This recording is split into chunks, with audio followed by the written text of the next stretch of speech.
All right, let's dive into something we've all experienced, trying to get something done with a government agency. Today, we're going to explore what makes those services work or not work by looking at what a really fascinating study of an immigration department's tech has to tell us. You know exactly what I'm talking about, right?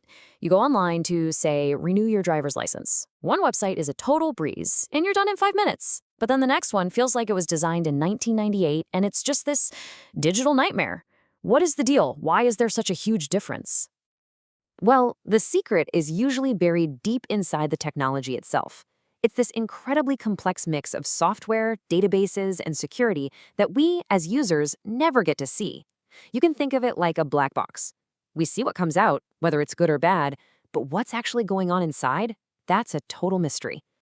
So that's what we're going to do today. We are going to pry open that black box, and lucky for us, we've got a guide. A new study that did just that, giving us a really rare peek at the gears that make these public service systems tick. Our journey takes us to Indonesia, and specifically to their immigration department. You see, researchers wanted to get past all the theory and look at a real-life, high-stakes government system, one that handles essential documents for millions of people. The whole study really starts from this powerful idea, and the quote here says it all. Technology isn't just another tool. No, it fundamentally changes the entire relationship between a government and its people. It's supposed to make things more efficient, more transparent, and way more responsive. And to get inside that black box, the researchers went straight to the source, the people who use the system every single day. They surveyed 576 senior employees. These are the experts on the front lines, to figure out what parts of the technology actually make a difference and lead to better results. So, what did they find? What was actually inside the box? Well, after crunching all that data, the study pointed to just two absolutely critical ingredients that have the biggest impact on whether the system is a success or a failure. So here they are. On one side, you've got IT system integration. This is all about making the different digital pieces talk to each other, so they act like one cohesive system. And on the other side, you have IT system security, which is basically the digital fortress protecting all that important data. Let's break those down a little more. Okay, system integration sounds complicated, but the goal is actually super simple. Instead of having information scattered all over the place in different disconnected systems, you bring it all together. What that means is employees aren't wasting time re-entering the same data over and over, and the whole process just gets way, way simpler. And of course, system security is just as important. The study highlights three big principles here.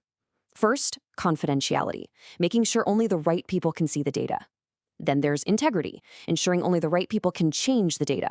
And finally, availability, meaning the right people can get to the data whenever they need it. You get those three right, and you build a system people can actually trust. Now, here's the really cool part. These two ingredients, integration and security, they don't just sit there. The study found they kick off this amazing chain reaction, a domino effect that leads directly to better government services. It's a step-by-step process. So here's how that chain reaction plays out. Step 1, you build strong, well-integrated, and secure IT systems. That leads to step 2. Your employees are actually happy to use the tools because they work well and they're easy. And when your employees are happy and empowered, you get to step 3, much better service for you and me. Faster, more efficient, and more accurate. And this quote from the study just hits the nail on the head. It's all about that middle step. You could build the most expensive, technically amazing system in the world, but if the people using it day in and day out absolutely hate it, if it's clunky or slow, then the whole thing is a failure. User satisfaction isn't just some nice-to-have bonus. It is the bridge that connects the tech to the results. And the evidence from those 576 employees? It backed this idea up 100%. The researchers found a clear, statistically proven link at every single step of that chain. If you improve integration and security, employee satisfaction goes up. And if you improve employee satisfaction, the efficiency and accuracy of their work goes up. Every single link in the chain was supported. So the big takeaway here is really clear. When you invest in those two core things, good integration and solid security, you get a huge positive return. It boosts both how happy your employees are and how well the public gets served. It's a classic win-win situation. Okay, and this is where the story gets really, really powerful. Because even though this study was about an immigration department in Indonesia, the lessons learned here are basically universal. This is a model that can apply to almost any organization out there.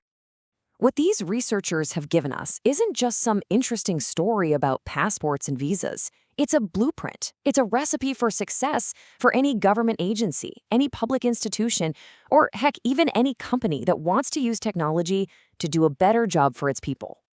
So if you're a manager, what are the key takeaways? First, make system integration a top priority. It's what makes the workflow. Second, security isn't just a feature, it's the foundation. Treat it that way. Third, and this is crucial, build systems for the humans who have to use them. Make them easy and convenient. And never ever forget, happy employees are your most direct path to providing great public service. This is how you build the kind of transparent, responsive government we all want to see. So this study gave us a really clear map for what's inside one very important black box. It showed us what works, and more importantly, why it works. So the question it leaves for all of us is, if this is the blueprint, what other black box in our lives should we be opening up next?